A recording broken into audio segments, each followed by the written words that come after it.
Hey everyone, have you ever wondered how the atoms that make up everything around us came to be?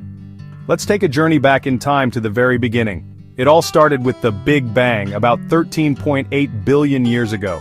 The universe began as an incredibly hot, dense point of energy. In just a fraction of a second, it expanded rapidly, cooling as it went. In those early moments, the universe was too hot for atoms to exist. Instead, it was a chaotic soup of quarks, gluons, and other fundamental particles. But about 10 seconds after the Big Bang, things started to change. The universe cooled to around 1 billion degrees Kelvin, and quarks began to combine into protons and neutrons. However, it was still too hot for these protons and neutrons to form stable atoms. Fast forward to 380,000 years after the Big Bang, during a period known as recombination.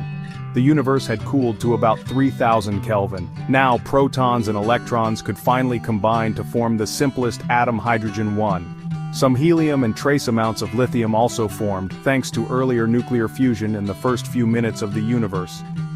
These were the first atoms, and they gradually settled into a neutral plasma.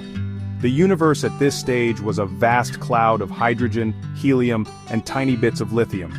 Over millions of years, gravity pulled these atoms into dense regions, forming the first stars. Inside these stars, nuclear fusion transformed hydrogen into heavier elements like carbon, oxygen, and eventually iron. When massive stars exploded as supernovae, they scattered these elements, and even heavier ones, into space.